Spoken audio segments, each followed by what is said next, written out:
Good day everyone, my name is Mary Joy Egiangan and I will be discussing to you about Essentialism philosophy.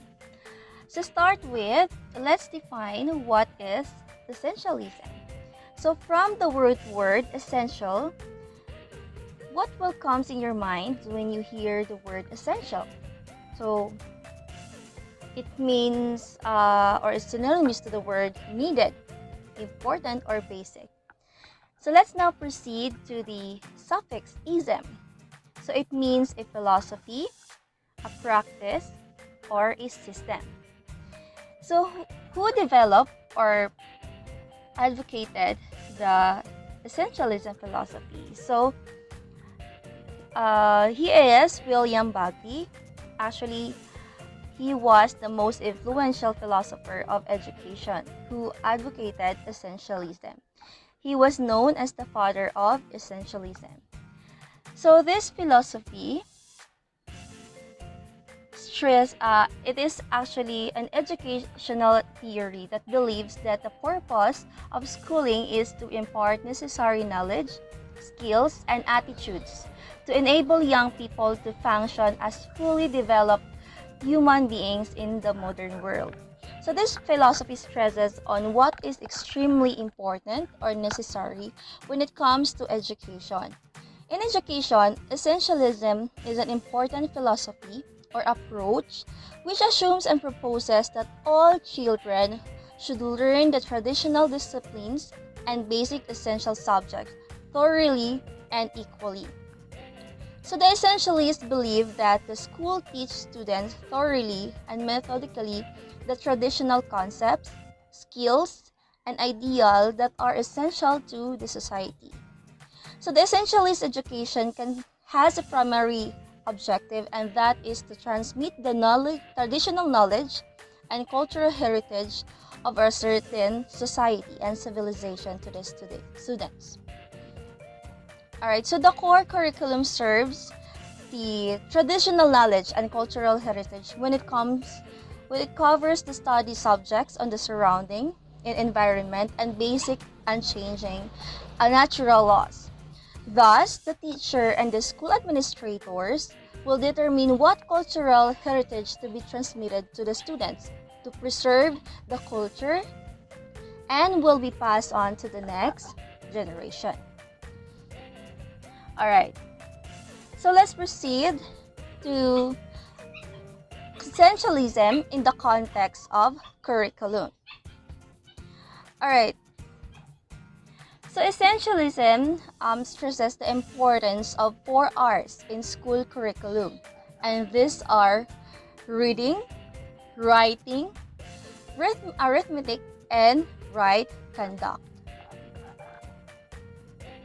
So the core objective is for the students to learn the essential subjects. So the essentialist programs are academically rigorous and curriculum-centered. So the curriculum focuses on primary and basic teaching. Essentialism provides students with strong basic education such as reading, writing, listening, speaking, enabling students to develop a sound foundation of basic knowledge. Apart from just academic knowledge, essentialism also instills moral values and ethics in students, proving them with the sense to become educated, good human beings. Alright, next is essentialist school mission is intellectual learning. Yes. And this is to be rich and accomplished in the fundamental intellectual discipline, study of these great areas, and these are command of mother tongue, and the systematic study of grammar, literature, and writing, mathematics, sciences, history, and modern foreign language. So the curriculum covers core subjects and essential knowledge and skills which are given in the textbooks. Alright, essentialist curriculum use a mother tongue for instruction. So to preserve cultural heritage, the essentialist believes that the students should learn mother tongue first. It should be used as a language for instruction in primary years of the student's education. Thus, the cultural heritage will be passed on to the next generation. Who will decide what is essential to the learners? So the teachers and school administrators will decide what is the most essential for the students to learn without considering their interest, learning style, and background. So traditional discipline work in the curriculum, and the curriculum is subject-centered. So the teacher is the center, and the teacher is the center, and he is the sole authority to design the curriculum based on the core disciplines. Traditional or back to basic approach. Yes, the essentialists believe that the students should have essentials of academic knowledge, patriotism, cultural heritage, and character development through traditional or back to basic approaches. Hence, this highlighted to the back to basics of traditional curriculum. With this, it promotes reasoning, train the mind, and ensure to preserve the common culture of all the students in school. So the cultural heritage is transferred with the help of textbooks because textbooks are essential and timeless sources of knowledge and skills to be transmitted. So this transmission can be carried out only by academic writer, which is to be encouraged by the teacher. This doesn't mean that essentialism as an educational philosophy is completely different from perennialism, because in perennial movement, the core curriculum is fixed, which is in opposition to essentialism because essentialist educators agree that the core curriculum may change since schooling should be dynamic and practical. So students are members of the society and they should be prepared to become valuable members of society in which they are living. However, hard work is encouraged and respect for authority and discipline is to be instilled in students. So the curriculum will also help the students acquire higher or more complex skills needed in preparation for adult life, and also learn and possess intellect, standards, and moral values to become model or good citizens in the society.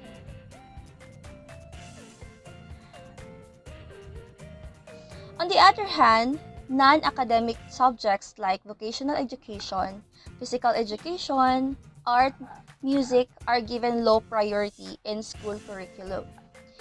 Essentially, school will not let any disruption to students' academics, so extracurricular should be done after class.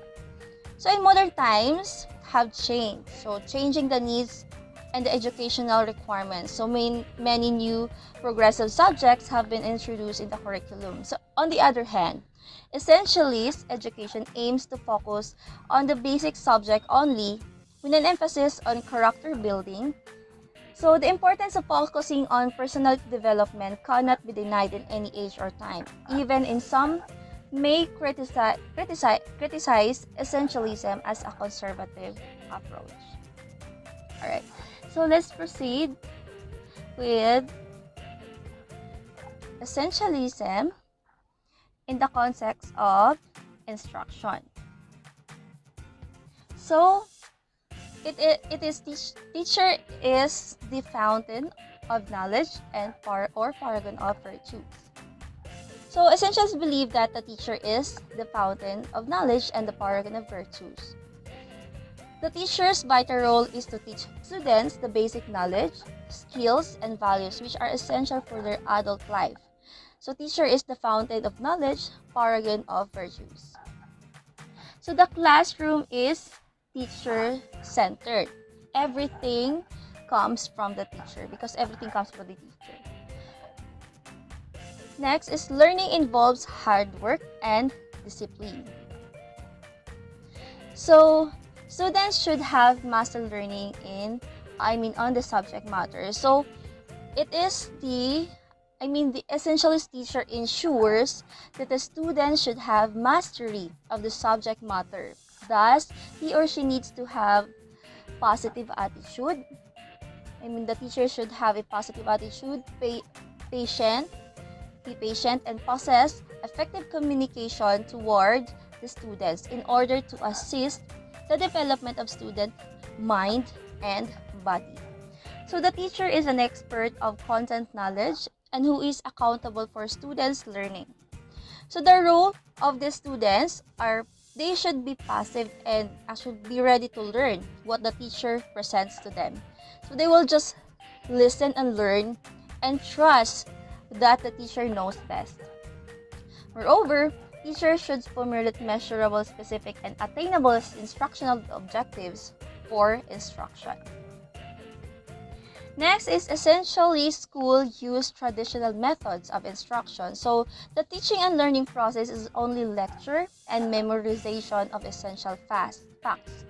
In this kind of traditional teaching approach, teacher is the most important source of knowledge in which leads students to passively listen in every teacher's lecture on the subject matter.